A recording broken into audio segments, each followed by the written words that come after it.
Hello everyone, welcome to It's About Everything. Today I'm going to show you how you can make a remote control switch at home.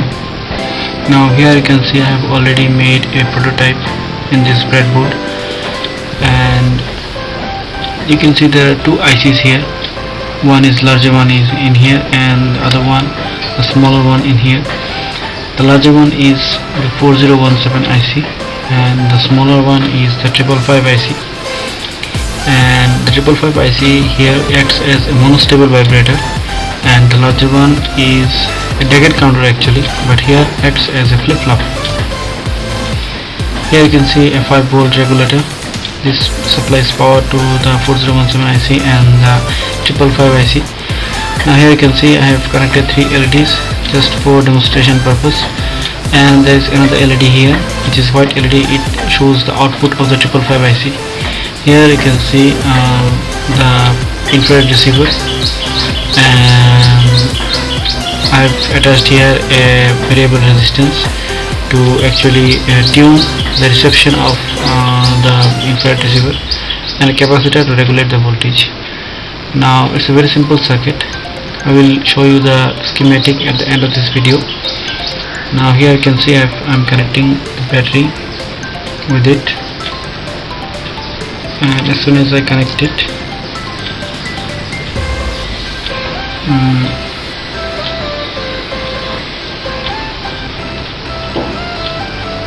and it's taking a little while.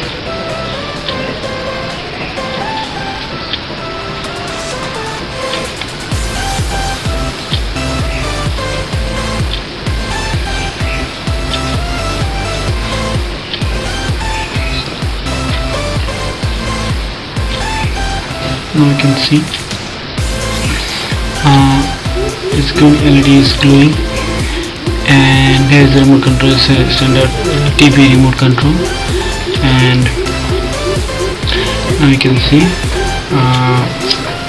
as I press the switch in the remote, this one glows. Signal from the infrared receiver goes to the 555 IC, and the 555 IC further triggers the 4017 IC. Now it shows the trigger pulse, and there is the LED glowing one after another simultaneously. Now what I'm going to do is I'm going to connect a relay with one of these LEDs so that I can control a light or a bulb, a fan, or anything that I want to control with the remote. Now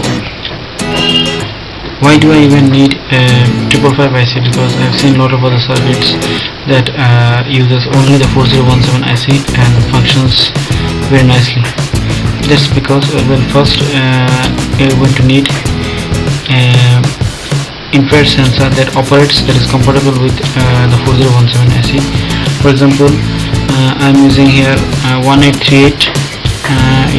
The component has written on top of it. It is written HX1838. That's the number written on the infrared receiver. Now you're going to need 1738 infrared receiver in order to function with 4017 IC.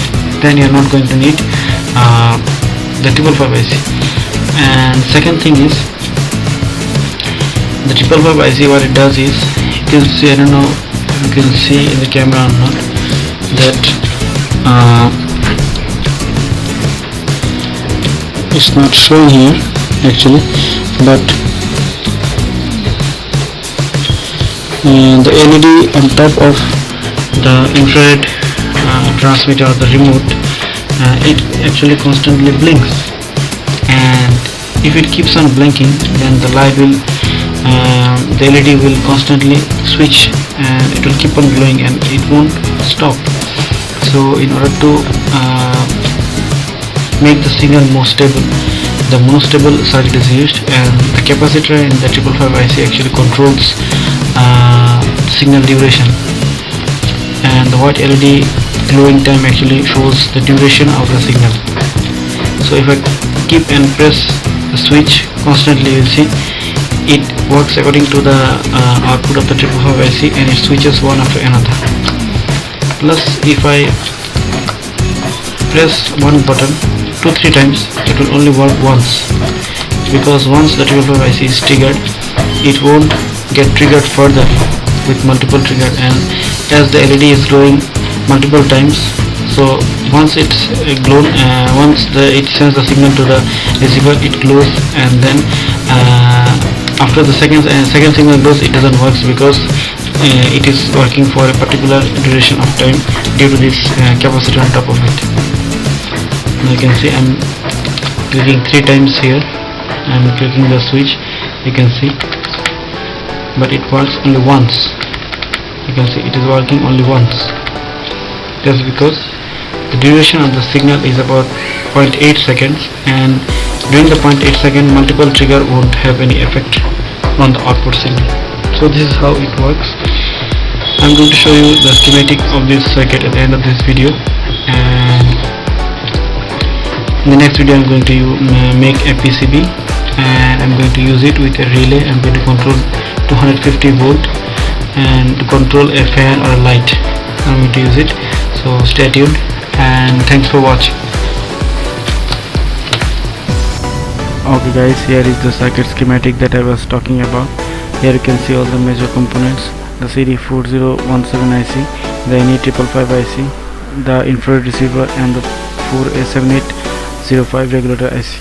Now I hope you understand the schematic, and I hope this one is helpful. In the next video I'm going to make a PCB out of this circuit, and I'm going to practically use it to turn on and off a high voltage light. Thanks a lot for watching.